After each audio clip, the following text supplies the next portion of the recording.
मलिक अमीर असलम साहब एक और बात कह रहे हैं कि ये जो इजलास हुआ जिसमें सील लिफाफे पर दस्तखत कराए गए, जिसकी तस्दीक नदीम अफजल चंद साहब भी कर रहे हैं, जो आपका दावा है, उससे पहले भी एक इजलास हुआ था जिसमें यह फैसला किया गया था कि जी ये काम अब ने करना ही करना है। वो इजलास क्या था, उसकी क्या कहानी है, आप उसमें मौजूद थे? शुक्रिया खानजादा साहब। देखें जी, वो एक दिन पहले इजलास हुआ था और उस इजलास में मेरी बहुत तू मैं हुई थी शहजाद अकबर से, और मैंने उस वक्त चेयरमैन साहब को कहा था कि ये या तो सुल्तानी गवाह बनेगा या ये मुल्क छोड़ देगा। उन्होंने मुझे कहा कि तुम लोग अपनी लड़ाइयाँ दूर छोड़ के आओ। बहुत सारे करप्शन के केसेस के ऊपर जाली ब्रीफिंग दी जा रही थी, मैंने उस पर ऑब्जेक्ट किया था और उसी कैबिनेट किचन कैबिनेट की मीटिंग के अंदर ये भी सरफेस हुआ केस और ऊपर से लहरा दिया गया ताकि अगले दिन इस पर कोई ऑब्जेक्शन ना हो। नंबर एक। नंबर दो, जब ये दूसरे दिन आया तो ये एजेंडे का हिस्सा नहीं था, ये सवाबदीद थी वज़ीर आज़म की। उन्होंने सवाबदीद के तहत इसको एजेंडे का हिस्सा बनाया। उस वक्त हमें एक समरी दी जाती है फेडरल मिनिस्टर्स को पढ़ने की, जो हमें नहीं दी गई। हाँ, बाद में फाइलों के अंदर ज़रूर रख दी गई।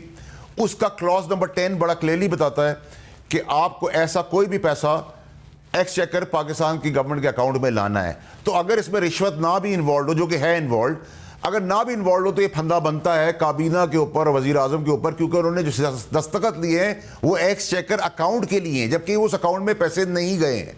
नंबर एक। नंबर दो ये कि जो दावा कर रहा है झूठा इंसान, जिसको अल्लाह की मेहरबानी है गवाहियाँ लोगों ने दे दी हैं, आपने बता दिया, बाकी चैनल्स ने भी बता दिया, वो मुल्क से बाहर क्यों हैं? वो आए अपनी सच्चाई को रिफ्लेक्ट करे। नंबर एक। नंबर दो ये कि उसके पास मिनट्स ऑफ द मीटिंग्स मौजूद है, जो कि गैर कानूनी है।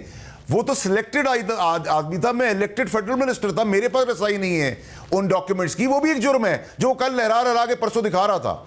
तीसरी और इंपॉर्टेंट चीज कि वो कौन सा खास आदमी था जिसने उनको मुल्क से बाहर भिजवाया, और ये आज अचानक लॉन्च क्यों हुए हैं 1 साल के बाद, वो भी मैं शाहज़ेब साहब आपको बताना चाहता हूं।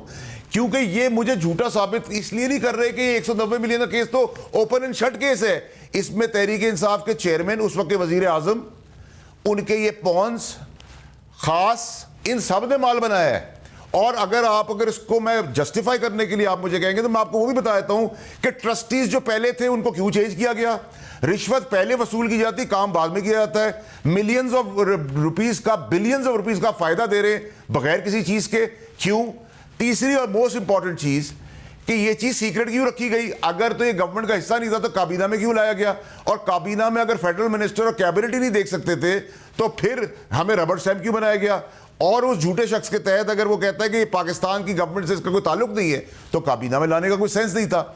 वो जो झूठा साबित करें वो इस पे साबित करना चाह रहे हैं, पहले से एक थीम बना रहे हैं, क्योंकि इससे ज्यादा इंपॉर्टेंट चीज ये कि जो शहीद अरशद शरीफ का कत्ल हुआ है, जो प्लान्ड ब्रूटल मर्डर हुआ है, जिसकी प्लानिंग हुई है पाकिस्तान के अंदर, जिसमें आम, खास, पॉपुलर, प्यारा, लाडला, जो छुपा हुआ है, लैपटॉप छुपाने वाला और बैरून मुल्क भागने वाला, और अरशद शरीफ जिस दिन दुबई से निकाले जा रहे थे उस दिन ये झूठा शख्स दुबई में मौजूद था और मीटिंग्स कोऑर्डिनेट कर रहा था। आप मेरी इस खबर को गलत साबित कर दे, मैं शहजाद अकबर साहब अगर प्रोग्राम ज्वाइन करना चाहें तो कर सकते हैं। ज़ाहिर है एक बहुत ही अफसोसनाक वाक़या अरशद शरीफ साहब का, उसमें इल्ज़ामात हैं वो इल्ज़ामात ही हैं। हम उम्मीद करते हैं कि जो ट्रांसपेरेंट तहकीकात है उस मामले की हो और उनकी जो फैमिली है उसको इंसाफ मिले। मगर बावड़ साहब, आपने जो मुझे एक दिन पहले की किचन कैबिनेट है जिसमें आप भी मौजूद थे, अब ज़ाहिर है उसका इजलास तो, और उसमें ये मामला की मर्जी के बगैर तो नहीं रखा जा सकता था,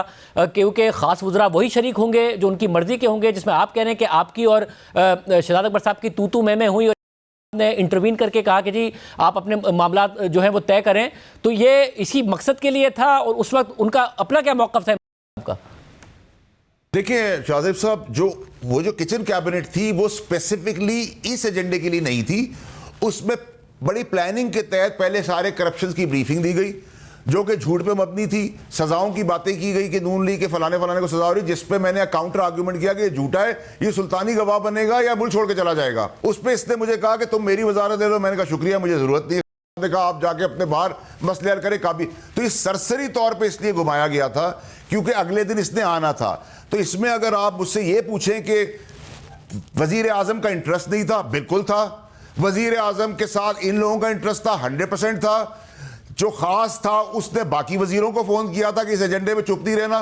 मैं आपको अपनी सच्चाई का एक और वाकया बता देता हूं। आप एक और एजेंडा निकालें जिसमें जिस टाइम पे गवर्नमेंट ऑफ पाकिस्तान के पास रोटी खाने को पैसे नहीं थे, उस खास का एक चकवाल का सुई गैस का एजेंडा आया, 30 सेकंड में पास हुआ, वहां गैस लग गई। मैं गलत हूं तो शाहजेब साहब सब ये तो अब तो आपने काफ़ी डायरेक्ट कर दी बात कि उस खास ने इस 190 मिलियन पाउंड मुआहदे के लिए भी, खामोश रहने के लिए भी, उसी ने ये सारी की सारी बहुत ज़्यादा तगुदो की थी वज़ीर आज़म के साथ साथ, और साथ में फिर उसका चकवाल का एजेंडा भी था। चकवाल से तो जनरल फैज साहब हैं, आप उनकी बात कर रहे हैं? देखिए शाहजेब साहब, चकवाल का एजेंडा इससे बहुत पहले आया था। इसी तरीके से एक इलेक्ट्रिक गाड़ियों का भी एजेंडा, एक एसआरओ निकाला गया है इस गवर्नमेंट में। उसकी कॉपी मैं आपको भेज देता हूं, अगर आप चाहें तो मैं भी भेज सकता हूं आपको। वो एक ही कंपनी को नवाजने के लिए अरबों रुपए की एसआरओ निकाली गई, उस पर भी ऑब्जेक्शन रेज हुआ है। तो अगर आप करप्शन की दास्तान नून लीग की और पीपल्स पार्टी की बात करते हैं तो हम भी करप्शन में कहीं पीछे नहीं रहे हैं। और तीसरी और मोस्ट इंपॉर्टेंट बात कि देखिए जी, अगर आप ये कि बरी जिम्मा है चेयरमैन साहब या वजीर आजम साहब, नहीं। सर, जब आप कहते हैं कि वो बरी जिम्मा नहीं है, आप एक दफ़ा पहले भी कह चुके हैं कि कारोबारी आदमी कोई भी जो फ़ायदा लेता है वो ऐसे नहीं लेता, वो बदले में कुछ देता भी है। आप कहते हैं आप खुद कारोबारी हैं, तो ये हो नहीं सकता कि उसने ऐसे ही 190 मिलियन पाउंड का फ़ायदा ले लिया हो। मगर जो चेयरमैन पीटीआई हैं उनका बार बार ये कहना है कि भाई मुझे क्या ज़ाती फ़ायदा हुआ है, ये तो एक ट्रस्ट है, उस ट्रस्ट से एक यूनिवर्सिटी बननी है, उसके लिए मैंने ज़मीन ले ली, करोड़ों रुपये ज़ाहिर है, उसके अलावा फंडिंग भी ली गई, और कहा कि मैं तो चाह रहा था कि कोई ये बना दे। वो बड़ा तेज़ी से काम करते हैं, पाकिस्तान के सबसे तेज़ बिल्डर हैं, और उन्होंने कहा कि मैं सारा का सारा ही मैं टेक ओवर कर लेता हूं, सभी मैं बना देता हूं। तो उन्होंने बना दिया, मेरा क्या जाती फायदा हुआ है सारे के सारे मामले में? शाहजेब साहब देखिए, जिस शख्सियत की आप बात कर रहे हैं, मैं उनकी खुद बहुत कदर करता हूं कि वो अपने काम में बहुत माहिर हैं, और सारे कारोबारी पाकिस्तान में मुझ समेत अपना 1000 रुपए वसूल करने के लिए 100 रुपए खुशी खुशी दे देते हैं। ठीक है जी, पाकिस्तान का नॉर्म है, कोई रॉकेट साइंस नहीं है सर इसके अंदर। लेकिन उस ट्रस्टी को ट्रस्टी चेंज क्यों किया गया? अगर सब कुछ ब्लैक एंड व्हाइट था, वो पहले क्यों दी गई? ये इतना बड़ा अमाउंट आपने क्यों दे दिया? 460 बिलियन आपने सुप्रीम कोर्ट में देने थे, ओवर एंड अबव ये पैसे आने थे, तो उसमें कैसे एडजस्ट हो गए?